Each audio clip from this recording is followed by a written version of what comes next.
Tere kõigile, siin on FIA Aesthetic Project. Olen trennis koos oma sõbra Peetriga ning täna on kätetrenn 1, 2, 3, läks!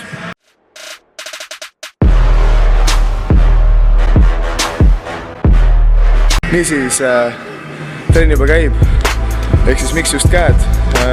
Suvi koputab uksele, kõik beta-isased tahavad saada äkitselt alfa-isasteks. On vaja osta uued maikad, enda käsi demonstreerida ning täpselt selleks tulebki natukene suveneda oma käed tunni jääda. Ja täna me räägime teile, kuidas seda teha. Ehk siis näitame teile kätetrenni ja räägime üldse põhimõtteid, et kuidas käsi treenida. Seega, nüüd jälgige hoolikalt. Ehk siis alustasime superseeriaga. Kõigepealt kukla tagant, küünarvarte sirutused ja siis supersetime seda biitsepsiga. Eks täna kõik harjutused, mida me teeme, ongi superseeriatena, et siis hoida selle trenni intensiivsust üleval ja mitte niimoodi muneda vahepeal.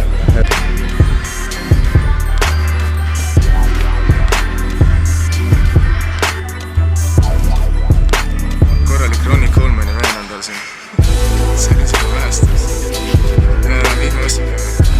Nii, jõudsime juba teise superseeria juurde, kus siis me teeme skull crushereid kaltpingil, siis kohe supersetime selle koos siis spider curlsidega.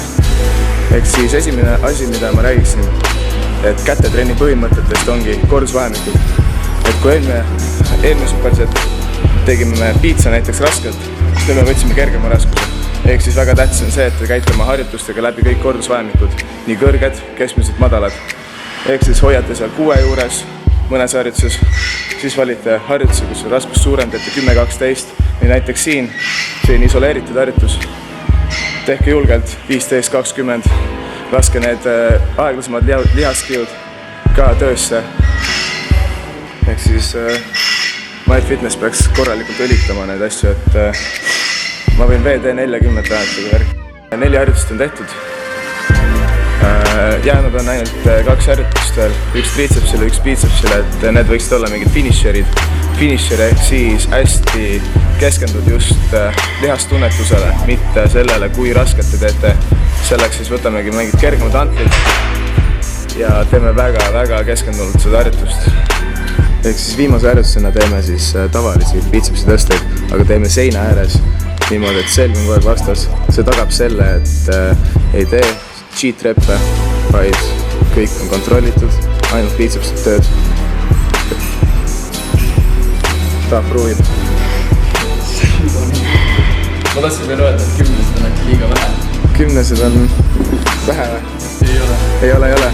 Tuleb ego alla suruda ja võtta väiksed raskused selle lõpu jääks, et ei ole siin midagi. Siis küsimus, et mitu korda nädalas üldse käsi treenida? Mis sa arvad? Üle päeva praegu. Vets päev üle päeva käsi. Ehk siis käed on ka osadel on selline lihasgrupp, mis on juba nii-öelda geneetiliselt mingil mõttel välja kujunenud, et selle halba kuju ei saa muuta. Küll aga Okei, jätkab. Ehk siis küll aga saab ikkagi intensiivsuse arvelt seda käe suurust veidi mõjutada ajapikku. Ehk siis mina ise soovitaks vähemalt 1 korra iga mikrotsükli jooksul eraldi käsi teha. Ehk siis iga 3, 4, 5 päeva tagant võiksid olla käed sees. Naiste puhul võib-olla kord nädalas, kui teil ei ole mingeid muid eesmärke. Et naiste puhul võiks tulla kõik läbi baasharjutust. Ehk siis oleme jõudnud oma trenni viimase harjutuse juurde ja selleks on triceps push down. Et jällegi klassikaline harjutus siin. See on ka nii-öelda selline finisher, kus me siis üritame teha puhta tehnikaga rohkem korduseid, et siis jällegi katta seda kõrgemat kordusvahemikku. Mida kindlasti paljud ei tea, et Peetri perekonna nimi on Paavo ja võib-olla Eesti kulturismifännid teavad, kes on Ain Paavo. Ehk siis Peetri isa on üks Eesti oma aja kõige kõvemaid kulturiste olnud. Ehk siis on näha, kellelt need kõik geenid on tulnud, et Peetri vend on ka selline põkk, et ma ei tea. Terve perekond on sellised godlike füsiikid, ehk võite ka uurida küll, et vaadata Ain Paavo pilte ja värke, et ma usun, et vanemad kulturismifännid kõik teavad, kes need on. Aga kõik, kes said midagi huvitavat teada, kes vaatasid, aitäh teile. Ja juba jääge ootama uusi videoid, söödage kana, olge sööge riisi, saage kõik mikrojad ja makrod kätte ja subscribe'ige. Tšau!